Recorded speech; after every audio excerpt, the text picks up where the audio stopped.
So Allan Lichtman got his predictions about the election wrong, and Cenk went after him brutally. And I put out a video in defense of Allan Lichtman. I think my main focus was in terms of how he was treated. I think that the fact that he got it wrong did not warrant him being treated with disrespect in the way that Cenk did.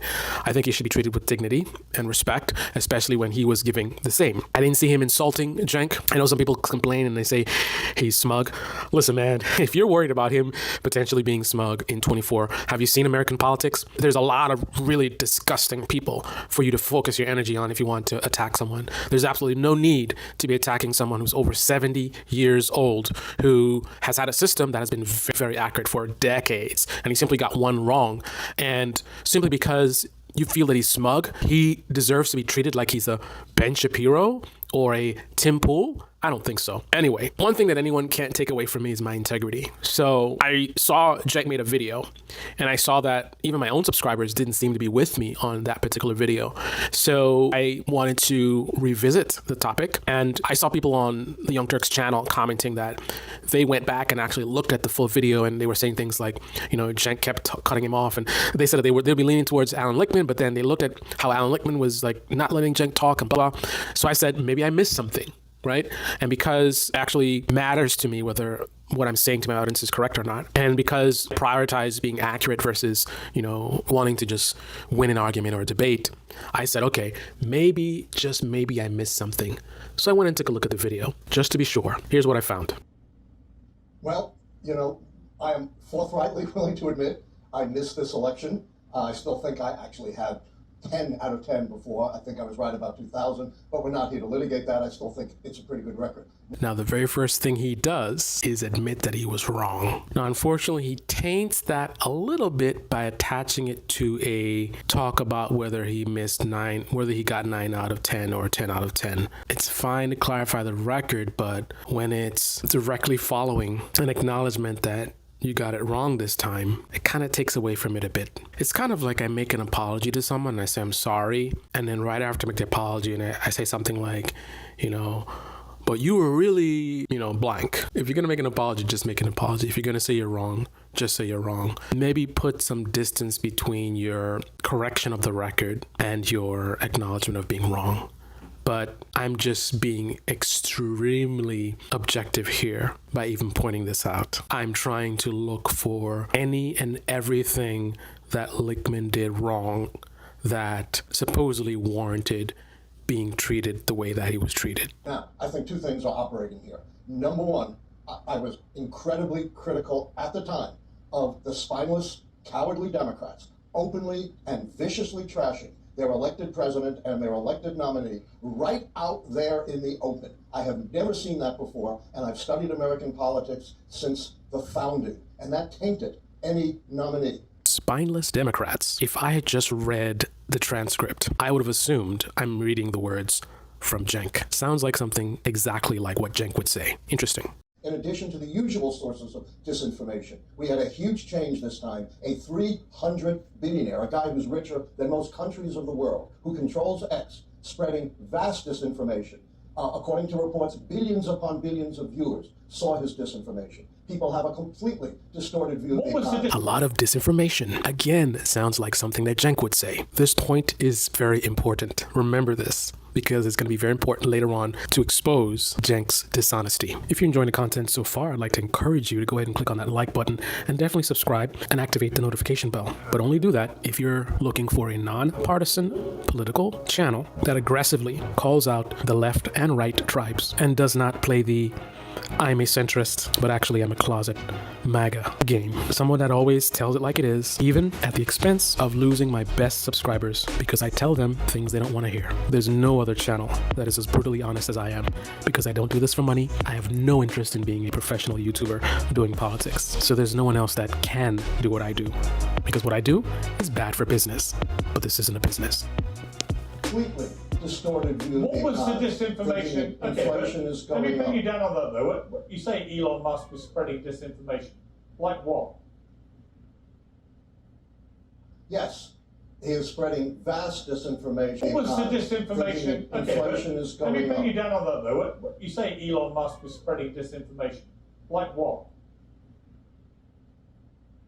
Yes, he is spreading vast disinformation that's sunk in. Even people who think their own financial situation is pretty good think inflation is going up when it's been cut by 75%, that unemployment but it's still is a inflation. near high when It's it's still a inflation, near a Professor. low. I said it in the last video, and I'll say it again in this video. That was a weak response. This was another criticism I had of Allan Lichtman. It certainly didn't warrant him being disrespected, but I know that his response to being given the opportunity to clarify what he means by disinformation, that's not gonna fly for people that are inclined to side with Piers Morgan, right? They have been primed to dismiss any calls about this is disinformation and that's misinformation.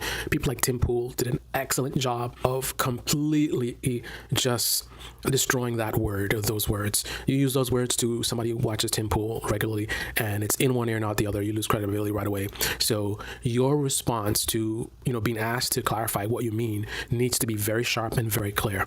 The fact that there's that pause, which could be something to do with how the interview was done, that wasn't good. Then the fact that the very first thing coming out of his mouth was not an actual example of disinformation, that's strike number 2, right? The first thing he says is something about, yes, there was disinformation. You're saying there's disinformation. Someone says, okay, what's the disinformation? Your response is, yes, there was disinformation. Now, immediately after that, he does try, does a very poor job of giving an example. It's kind of, in a country where there's a lack of critical thinking, you start talking about, well, they think inflation, this and inflation. It needs to be very clear, black and white, crystal clear for someone who, maybe doesn't have the best critical thinking. They can get what you're saying. His response is kind of muddied.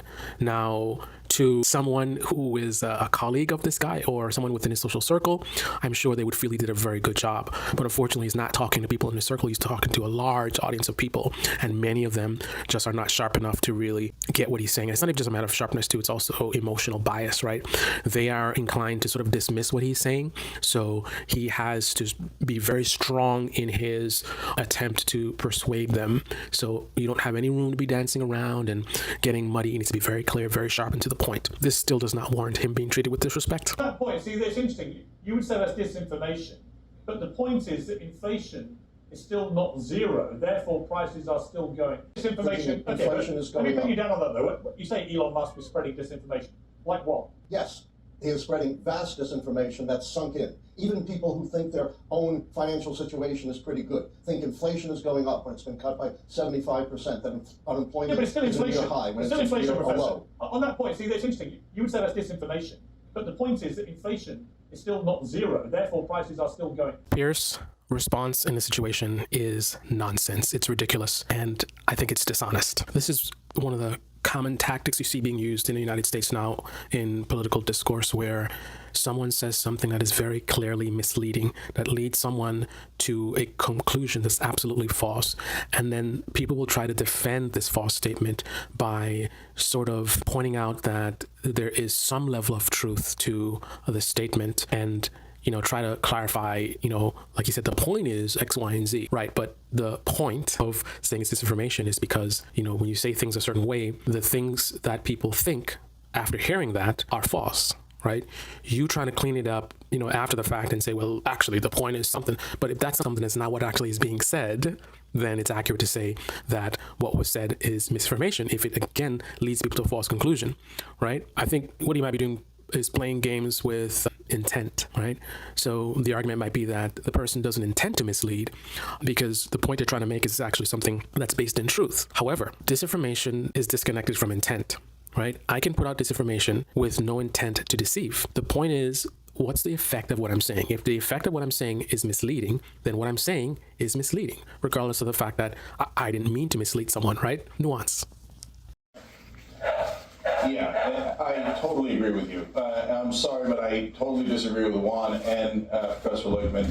And there you have it. He totally agrees with Piers Morgan, even the nonsense he just said about it's not misinformation.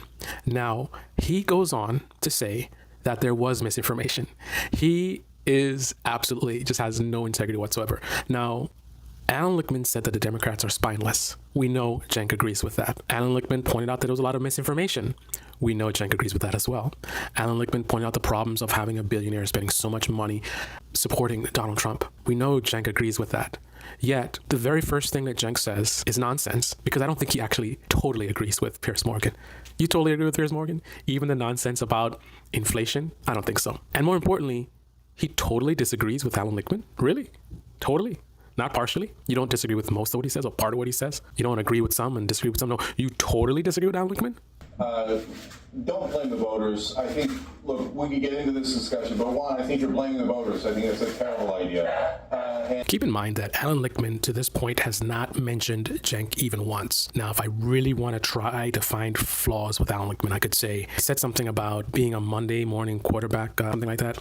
You could think that he might have been talking about Cenk, but he actively and aggressively goes after the mainstream media. Allan Lichtman did, which is also something that we know Cenk agrees with. So much stuff that Cenk agrees with Allan Lichtman on, but yet he says he totally disagrees with him. Anyway, when he said Monday morning quarterbacking, I think he was referring to the mainstream media, but I guess you could think he was talking about Cenk. But one thing that's not debatable is he definitely didn't say Cenk's name, and he didn't say anything that was specific enough that you could be like, there's no doubt he's talking about Cenk. So there's that. Look, I debated Professor Lichtman before. I told him his theories about the keys were absurd. I was right, he was wrong. I said he'd lose his keys. No, you were not right, and I was not wrong. And that's a cheap shot, and I won't stand for it. Well, who won, brother? You should not be Who taking won? cheap Who shots won? at me. Who won? And there you have it. So that was the start of the tension, the war, the battle. It came from Cenk being dishonest and him making it personal. He specifically references Allan, and he is with this very juvenile, like, I was right, we were wrong, no. I mean, he's a grown-ass man acting like a child. And this bothered Allan Lichtman. Now, me personally, I don't give a rat's ass. Like, if I were Allan Lichtman, you could say whatever you want. You could call me names, racist names, call me stupid. There's nothing you could say to me that, is going to really matter. But I'm from a different generation. And I think that's one of the issues we ran into here. Allan Lichtman is from a different generation, old school, from my father's generation. And it's a generation where, dignity and respect and civility are a thing. Now, you may disagree with that, and that's fine. You can have your own take.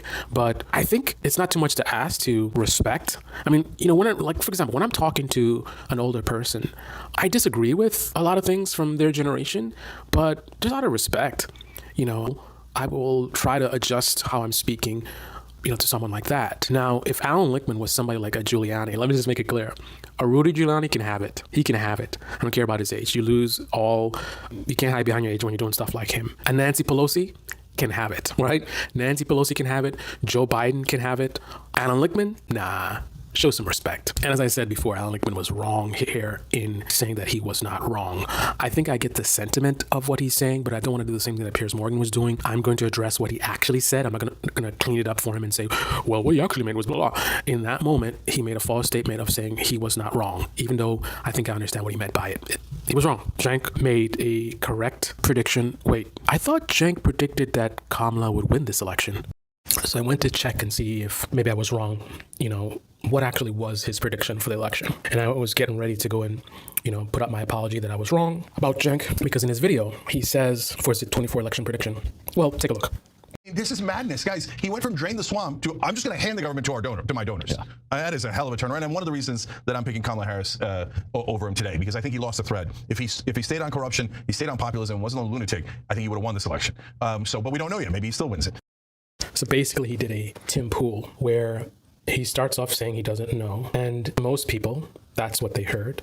But at the very last second in the video, he says basically that she would win. So he can't be wrong. If you say that he said that Trump would win, he can tell you, no, I said I didn't know, right? If you point out that he said that Kamala would win, he can say, no, you're wrong. I said I didn't know. Anything you say, he can bounce around because he basically said everything. He said he doesn't know. He said she's going to win. He's going to win.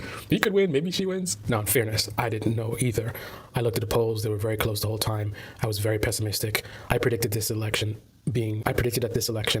would be won by the Republicans 3 years ago after Build Back Better. And then during this entire campaign, or most of it anyway, I was very pessimistic and I was like, here we go. Then they switched to her and I started thinking like, okay, maybe things were looking good, but the polls were still too close. I was kind of like, and kind of felt very uneasy the whole time. And then at the very end, they put out these polls that were showing surging numbers towards her.